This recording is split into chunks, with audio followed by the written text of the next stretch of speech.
Okay, so the topic for today is public speaking. 2 weeks ago, I was in Nepal, and at the end of the workshop, we give everybody a survey to fill up to tell us really what did they learn, how they're going to apply what they learned, and what are some of the suggestions. So some of the suggestions were that you want to learn more about public speaking, because I think it's a very important skill for everyone to have. And all of us, for you to find better jobs, to grow, to be better, it is very important for you to be able to do public speaking. I think it's a very important skill. So now, of course, in 1 hour, I cannot cover everything about public speaking. So I want you to stop me and ask questions and tell me which part of public speaking is more important for you to learn. Because I created this because based on my experience in Nepal, I've been in Nepal 13 times. Based on my experience in Nepal, this is what I saw that could be helping you. But you also need to give me feedback and say what else I can teach you and help you, and we can collaborate together to learn. Also, when I come back next time for a different presentation, what would be the topic that would be beneficial to you the most? So please, please, please, the only way to make this program better is by your feedback. So don't be shy. I never get upset. Please send me an email. You have my email, and let me know how we can make this program better. What did you learn from it? What other topics you want to learn more about? I am going based on the surveys that I received from you, which public speaking is one of them, one of the skills that you wanted to learn. All right. So what is the number one thing that comes to your mind when you think of public speaking? Anxiety. I don't want to talk in front of others. What if they make fun of me? What if they judge me, right? Do we have anyone here who is very comfortable with public speaking and they are very good at it? Or do we have people here who don't like public speaking very much and they get scared of it? I see Maya is here. Hi, Maya. Hi, Sarah ma'am. Hi.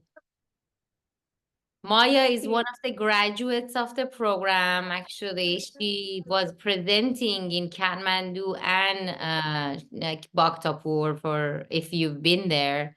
So you already met her. I want to hear from maybe Rashmi. Rashmi, tell me, what do you think of public speaking? Are you very comfortable, or are you not so comfortable and you want to, is something you want to work on?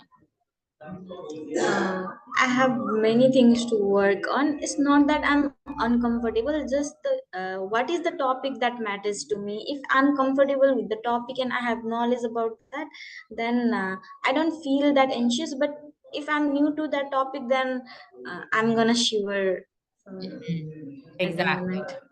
Exactly. That's good. That's great. Let me charge my computer. I just realized my computer doesn't have any battery.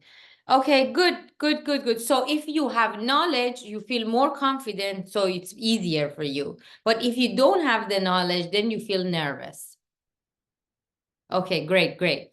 Anybody else likes to talk about their experience? So please raise your hand or unmute yourself if what you want to share.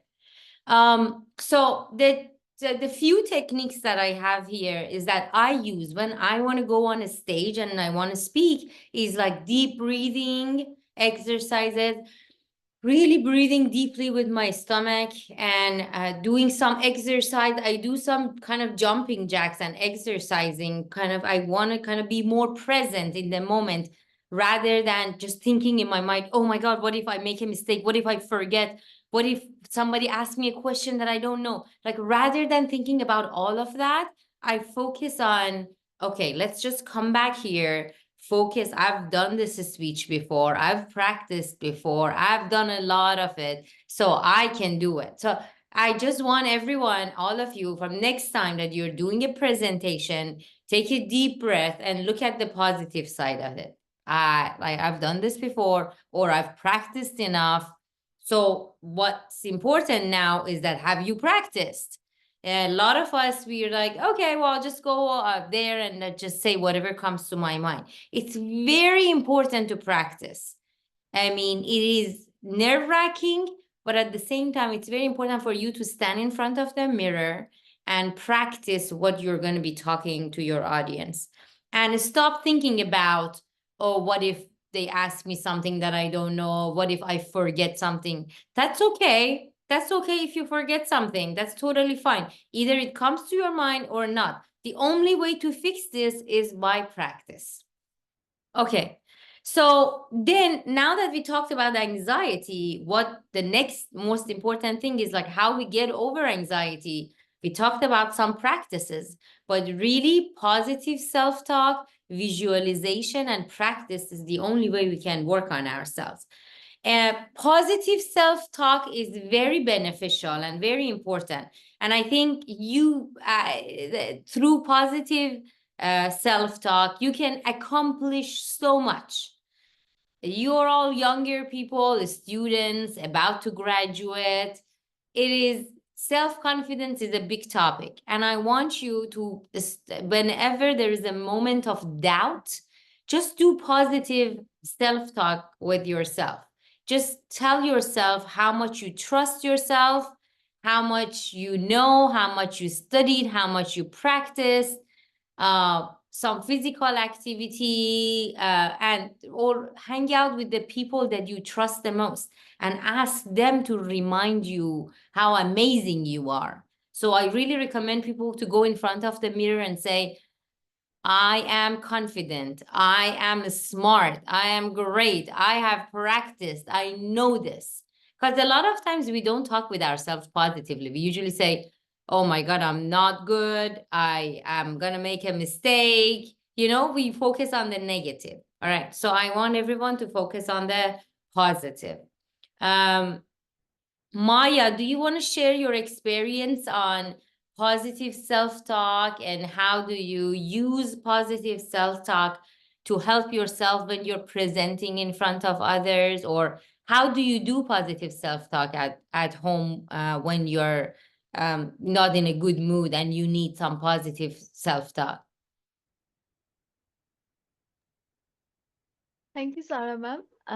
Most of the time, when we are in college, we in outside, when we in a job, that time we have to keep our opinion. If there is not that, then there might have some presentation, some research work, or some conference. We have to present ourselves. In that time, if you are not ready for it, at first we have to take a long breath, take a lot water, then think some positive about oneself, just to try to find out the strength of own strength and weakness, and try to put those strength in front and to weakness, and try to learn. Whenever we go in conference or somewhere, there are lots of inspiring people, and we have to observe them and what they are doing over there. We have to carry their positive things with oneself and have to learn to motivate oneself. Yeah, that this is the tips for me. And whenever I go for the program or somewhere, I just try to learn from others, because that all the positive things I might not have. So I have to learn from Google, internet, and since very long time learning from Sarah. And yeah, this is part of my learning. Yes, thank So you. when you want to, thank you, Maya. When you want to tell yourself something positive, what do you tell yourself? If I get that opportunity, then I'm very ambitious. First one. Mm-hmm. Because this ambitious, I have to find something new. I have to find opportunity, and to keep myself in front. That is the reason I'm very much active with active in communication with people, from where we could get opportunity. How can we improve ourselves? If there have opportunity in internet, Google, then try to find from there. If not, then ask with people, relate like-minded people who are working on it. Yeah, that is the reason. And if we, to become a success, like a small achievement also matters a lot. If we get a small achievement, that gives us courage, and that brings a lot of positive vibes on oneself. Great. Yeah, that is. Thank you. Thank you. Thank you, Maya. All right. So, okay, now you have confidence, you know how to overcome your anxiety, and you want to speak in front of others. How do you do that? You need to structure your speech. Even if your speech is 1 minute, just 1 minute or 2 minutes, you need to have a structure. You cannot just talk. Okay. So, what is the structure? There is an opening, there is body in the middle, and there's ending, conclusion. So even if you're talking just for 1 minute, you need to have a start, the main part, and the ending. All right. So how do we start? How do we make a body? The body is the main points you're saying, right? So if you ask me, Sarah, what is important in public speaking? You only have 30 seconds. Okay. So for a start, I say, what is important in public speaking? That's how I start. I repeated your question for you. That's my beginning because I only have 30 seconds, right? And then the body would be, the main point would be three things: the structure, body language, and anxiety, dealing with anxiety, right? So I come up with three things really fast. And then conclusion, I need to end with something, right? I need to end with something quick because my 30 seconds is finishing. How do I end? I either repeat the question, or I either call for action, or I say a quote from someone about the public speaking. So, but then very short, I only have 30 seconds, right? So even if you have a short or a long, if your speech is an hour or 2 hours, you still have to have a beginning, middle, and ending. So what is the beginning? First, you can either start with a really good story. We can say, let me tell you a story about public speaking. I was speaking in front of others and I was shaking like a tree in a strong wind. And you kind of go through the story of how nervous you were and how you had to overcome your fears. So you can start with the story, something that you capture everybody's attention. Okay. So that's you want to make people listen to you. Or you can introduce yourself and say, hi, my name is this person and I'm from this city and I have 10 years of experience in public speaking. Or you can say, it is my first time speaking in front of others, so I'm really nervous. So you starting with the story is always really interesting because people want to listen to you. Everybody loves the stories. And then you smoothly transition into main points.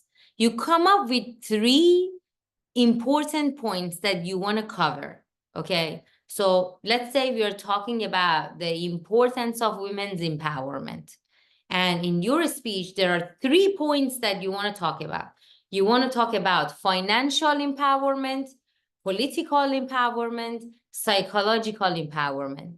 So you talk like 5 minutes about psychological empowerment, 5 minutes about financial, 5 minutes. So you have to have some points for the middle and you explain them. And then at the end, before transitioning to conclusion, you repeat them. You say, so I talked about 3 points: financial empowerment, psychological empowerment, and political empowerment. But at the end, so when it comes to the conclusion, the very last part, which is usually people don't remember your whole speech. They remember the ending. So the ending is very important. That's what you're going to leave people with. Beginning is important because you have to catch them, catch their attention. Middle is important because it's the meat, the most important part. But the ending is very important because that's what they remember. They're going to leave, go home, not remembering anything. Okay. So you ask them to do something. You're like, okay, now that we talked about women's empowerment for the past hour, what are you going to do tomorrow to empower one woman, your mom, your daughter, your sister, your aunt, your grandma? So at the end, you want to ask them for something, okay? Because you'd be talking about it, or you say a very interesting quote that you heard from someone or you read somewhere, and it's a quote about your topic. So now we are talking about women's empowerment, your quote about that topic. Or you ask a question, or you challenge them. You say, this is the last sentence of your speech. I challenge you to go out there and empower a woman today. Right? And that's how you end your speech. And you stop talking. You don't need to explain anything. So structure of your speech, have a strong opening and have a strong ending is very important. Any questions from a structure? Rashmi, do you have any questions? Anyone has any questions?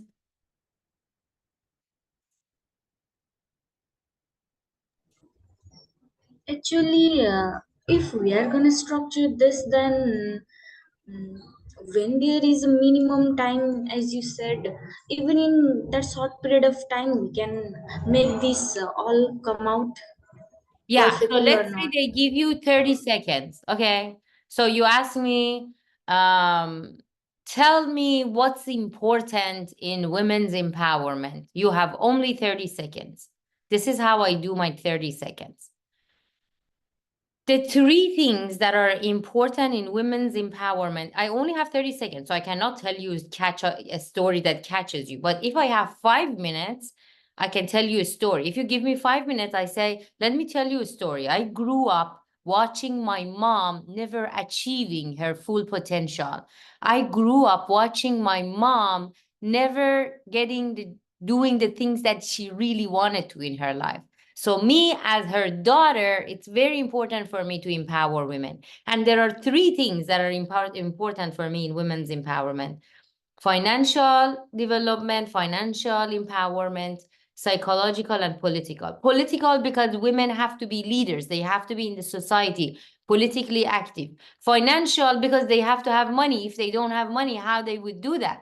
And psychological, we need to give them confidence and energy and tell them that they can do everything that other men can do.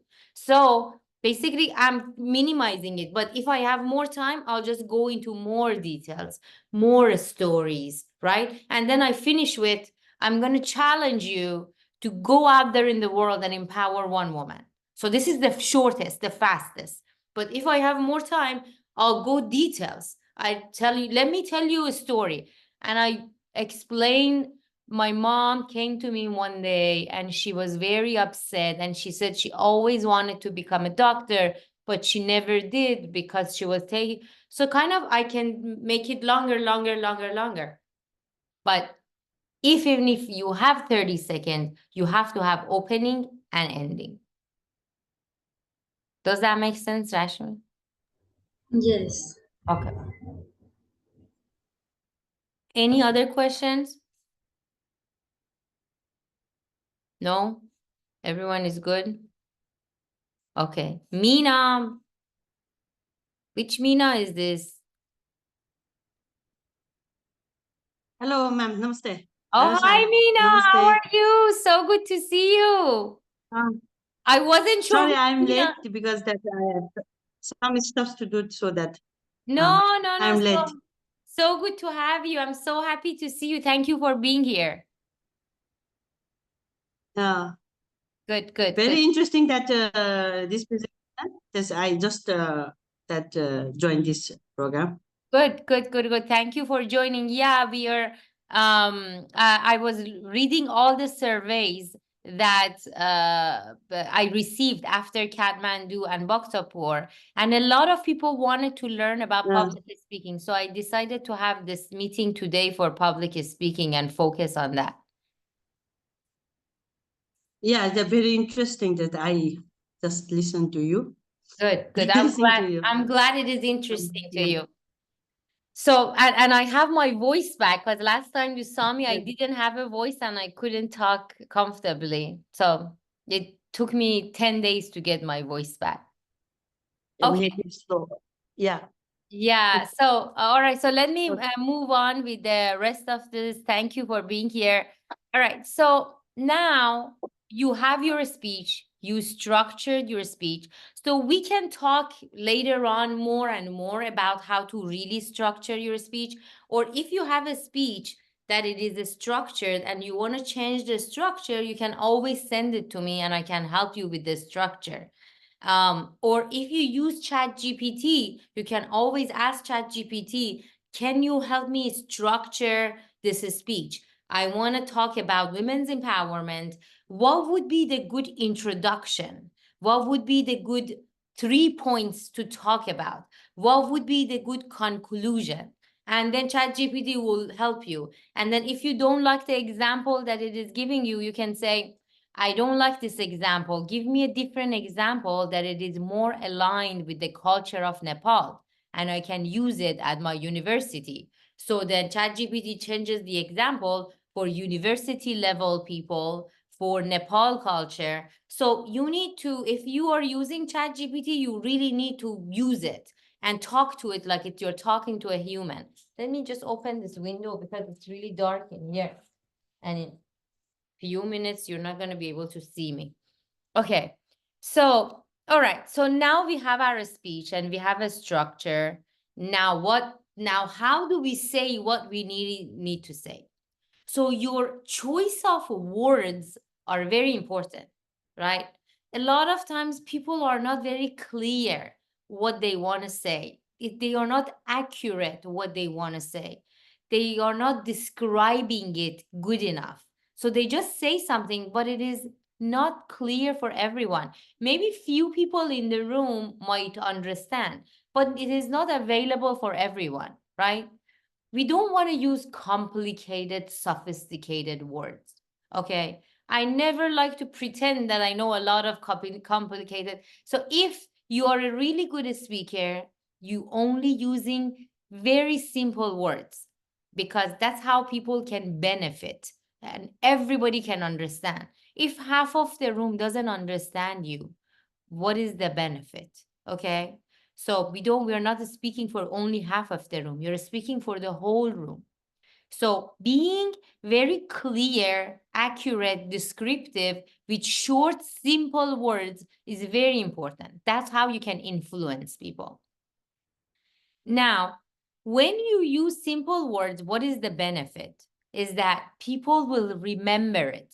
If you use complicated words, nobody will remember the things you share, the stories you share, the things, the points that you've mentioned, right? But if you keep it simple, everybody will remember. A lot of people remember stories. So I really suggest, I really recommend and encourage you to don't have to be long stories when you go on a tangent, but to the point that can explain the point for you. You know, like the history of the word, like if you look at 1,000 years ago until now, the history of the word came to us by stories. And the stories are very important. So I really recommend you to come up with really good stories that you can deliver your points. Now, short sentences. If you're speaking, please don't use like very sophisticated phrases, long sentences, long paragraphs. People wouldn't remember them, right? You don't want to have commas and commas and commas in your sentences when you're writing your speech. Okay, so short sentences and short paragraphs so that people can follow your logic. If it is long paragraphs, you're going to lose people. Not everybody is paying attention the whole time. They're thinking about their food and their kids and their grades and home and tonight and next party and their friends. They're not thinking about your speech. So you want to make it easy for them to understand you. Okay, that's very important. Now, be specific. Okay, rather than talking about a general topic and scratching the surface of it, go deep in one topic and be very specific about one thing. So instead of talking about, let me tell you about all the animals, pick one or two and just talk about those two, because a lot of times we do very general speeches and we lose people. We are not teaching anything new to people. People know general stuff. If you want to benefit people and teach them something, be specific. Even if you're talking about environment, pick one small topic in environment and talk about it. If you're talking about education, choose one teaching methodology and only talk about it. If you're talking about health, rather than talking about the whole body, pick one little topic like what is the benefit of magnesium for your body and just talk about that. So it's very important, if you really want to do good, be specific, okay? All right, vivid words. Words that are understandable for people, that really describes the situation, right? Like, for example, if I'm describing a sunset, I start describing the colors, the beautiful colors of purple and orange in the sky with the clouds. Like, I could say a beautiful sky, or I can be very descriptive, vivid, and kind of help people to imagine what I'm talking about. So, you know, and then also verbs. When you're using certain verbs, you don't make it very easy, use very easy words. So instead of kind of using a lot of difficult or complicated verbs, you can just say simple verbs. So there are some examples here that I'm going to send these slides to all of you, so you can read it later and read through the examples that I have, so you can kind of understand what are these examples that I'm referring to. Use words economically. So instead of using a lot of words, use few words, but words that are very descriptive and closer to the topic that you want to talk about. So many words are unnecessary or are used as fillers, and they dilute your message, right? So rather than diluting your message, then really be economically, really read through your speech after you structured it, read through it and see, is there any part of my speech that I can eliminate completely and it is not necessary and it is not adding anything? Sometimes because you wrote your own speech, it is very difficult.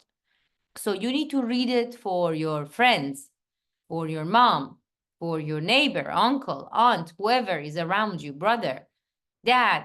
Read your speech for them and say, is there any parts of it that you felt it is boring? Or is there any part of it you think if I just completely eliminate, it wouldn't remove from my speech? So that's also very important. And don't use jargon. Don't use words that it's just jargon. So instead of conceptualize, you can say imagine. Instead of downsizing, you can say layoff. Instead of finalize, you can say finish.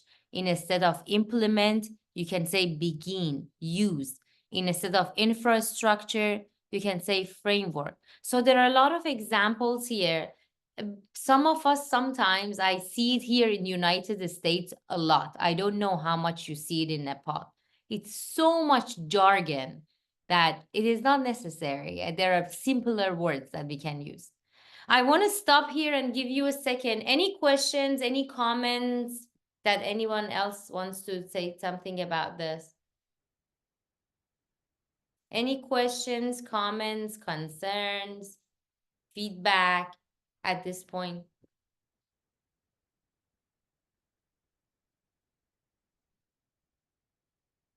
No, everything is good? Okay. Say it correctly. A lot of times we misuse pronoun, which it happens. Sometimes we don't do a very good job thinking about grammar, past tense, future tense, you know. And so it is very important after you finished writing your speech to go through the whole thing, check the grammar, misused pronouns, him, his, her, their, our, us, like all of it. We really go through it.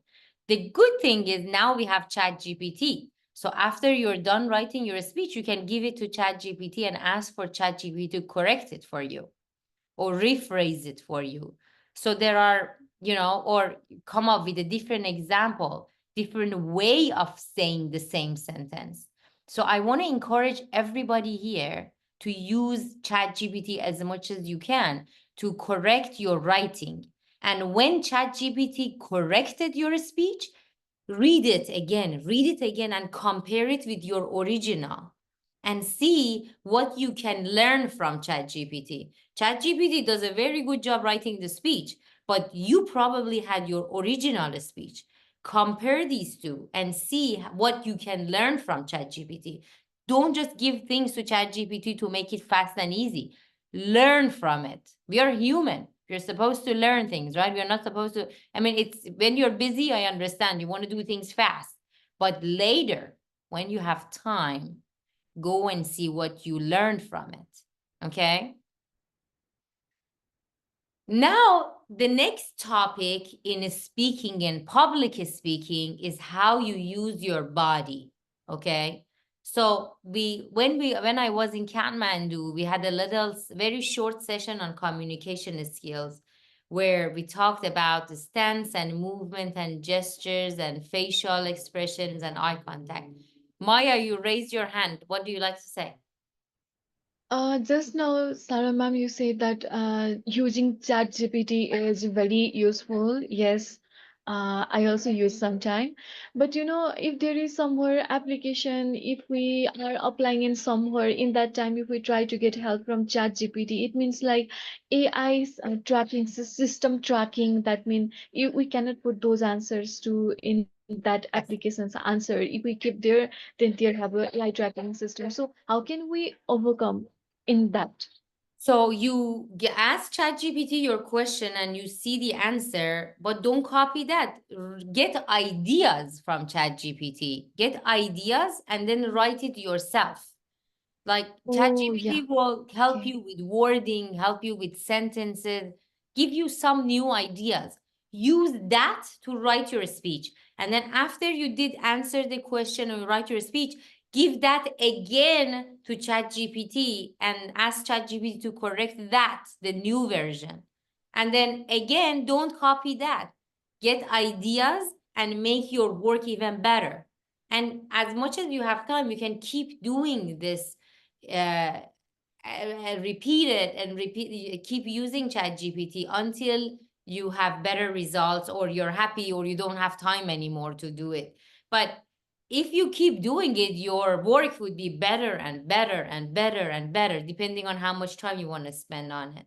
But like when you're writing an important letter, like you're writing like something like a letter for to receiving a scholarship, personal statements, applying for a new job, I really recommend that you keep using ChatGPT to make your resume, to make your statement, to your letter of recommendation, all of that. Keep making it better and better and better. So it takes days sometimes to work and make your work better. So be patient and don't copy paste. Use that idea to make your work better. Okay, so then the next, Okay, ma'am. Okay, sure. yeah, I hope you answered your question. So actually, Maya was presenting about stance and movement and gesture and facial expression and eye contact, right? So she was presenting that for those of you who were there in the workshop.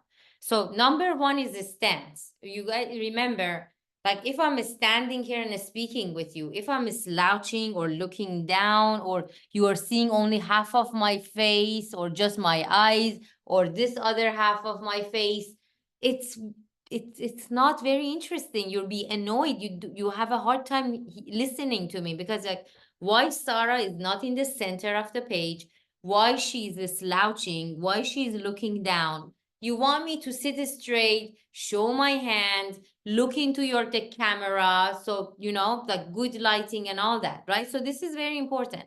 So same thing for in person. When you're speaking in front of others, standing, not slouching, like having your shoulders back, right? If your shoulder is like this, people are like, oh, she doesn't have enough confidence. So you want to have your shoulder back. Don't look nervous, right? Making eye contact to show your confidence. So that stance is very important. Now movement. So now we are online. but you saw me being in person. I don't stand in one place the whole time. I'm walking in the room, walking in front of the room, talking with each person, come to your table, go back, come to your table again, go back. So you want to move. Movement shows that you care about audience, you're engaging audience. It's purposeful, and you are kind of, you can use your movement by dramatizing your speech, so make it more interesting, right? Like imagine if I just talk like this and not move my hands, right? And try not to have any facial expressions and try to keep my voice monotone, not change my voice. It becomes boring really fast. But if you see from the beginning, I move my face, I change my face, I move my hand, I move my head, I'll do so much movement to keep you interested, right? So for you to be a speaker, to be an interesting speaker, you need to change your voice, pause, look at the audience, ask them questions, say, are you listening to me? Did you hear me? Any questions? Right? And then you see, I'm always changing my tone of voice. I'm not talking with the same voice over and over. I keep going up, down, left, right. So that's very important. A lot of times we want to be nice and polite, so we stay monotone. We speak with the same voice and we keep it the same the whole time. And right now I'm trying to keep my voice the same. But if I continue talking with this voice for a long time, you all gonna sleep in 2 seconds. So for me to keep you awake, I know you just woke up, it's Saturday morning, is that I need to be more interesting, right? For you as a speaker, you need to be more interesting. So use movement. Gestures. We talked about gestures a lot, and we're going to talk more about gestures, but showing, kind of moving, showing like thumbs up. Did you understand me? Thumbs up. You didn't understand me? Thumbs down. Or like, I want you to be fast. Be fast, right? Or, I mean, to be honest, some gestures in some cultures mean something different.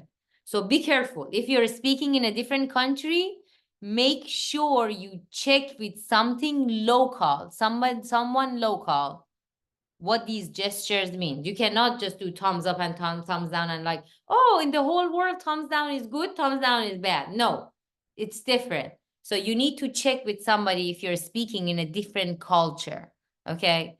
So again, that takes us, I mean, again, more on gestures. Gestures, depending on how big of a group of people you're speaking, you need to think about that. For bigger group, the gestures has to be bigger, right? So you see, I'm making big gestures here because it's a big group. But if I'm speaking to a smaller group, I move my hand kind of closer to my face. So big gesture, a smaller gesture, depending on the size of people and the size, number of people and the size of the room, okay? More on gestures on cultures, which I just mentioned to you, facial expressions, right? So if I'm talking about something happy in my presentation, I need to smile. My eyes need to look happy. I cannot look sad and talk about something happy, right? People would be confused. They won't understand me. So your emotions need to show in your face, right? Or if it is something is really important for me, I need to make sure I'm making an eye contact with you. That's also very important. Eye contact. This is like 2 slides on eye contact. In some cultures, some of you told me in Nepal that eye contact with everybody is not okay. Sometimes it's okay, sometimes it's not. So again, go with your own culture. But in the US, eye contact means confidence. But I know in different cultures, eye contact means different things. So again, you need to be very careful about the culture and what it means to make certain facial expression, gestures, and eye contact. And lastly, this is the last slide. Make it natural. At first, when you start practicing vocal variety, movement, at the beginning, it wouldn't look natural because you're practicing. But very soon, if you don't give up and you keep practicing, it will start becoming more and more and more natural. So I want to encourage you to keep practicing, practicing, practicing. The secret of becoming a good public speaker is only practicing. Okay. So when I come to Nepal next time in December, we're going to do some practicing public speaking together, where I'm going to ask all of you to stand in your table and speak for your table. So everybody in all the tables have a chance to do public speaking, at least at their table. Okay. So that's one of the practices I'm planning to do. All right. Any questions, comments, concerns?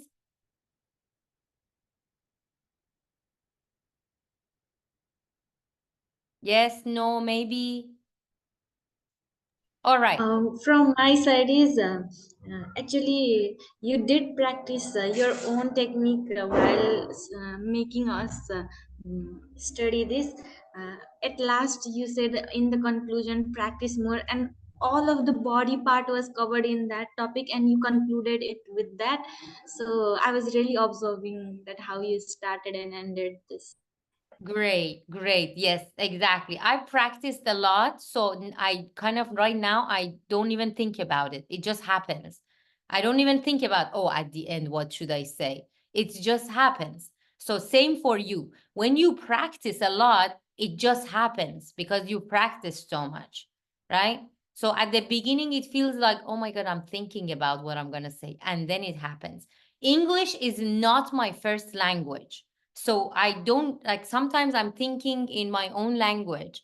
So it is, I'm like you. I live in United States, but a lot of times I'm thinking in my own language. So all the obstacles that I have, you have the same obstacles, and I completely understand it. But with practice, you can get there very fast, very soon, but never give up. Okay. All right. So let me stop sharing here. All right. Okay. Ma'am, I do have a question. Yes, Sabina. Hello, ma'am. How are you? Good. How are you, Sabina? I'm too fine. I have a question regarding the hand movements and gestures. In Uh-huh. Nepal, we do move our hands during while doing presentation or while giving our speech. Mhm. But is it the same in US or other countries too? Yes. Yes, of course. Like moving hands is show of confidence. So of course, in also in the US and many other countries, when you're moving your hands, it shows that you kind of know what the topic you're talking about and you're engaging others. You see, now I'm using my hand, I'm adding one more element to get your attention. But if I don't use my hand here and I talk, it's kind of it's okay, but it can get boring. But when I start using my hand, it's more interesting because there is one more thing for you to pay attention to in a good way. It feels like I'm explaining, I'm caring, I'm engaging. Does that make sense? Yeah, thank you. Oh, you're welcome. Let me stop the recording. That was a good question. Thank you, everyone. I'm gonna be posting this on our Climb Your Everest YouTube channel, so you can all access it and share it with others.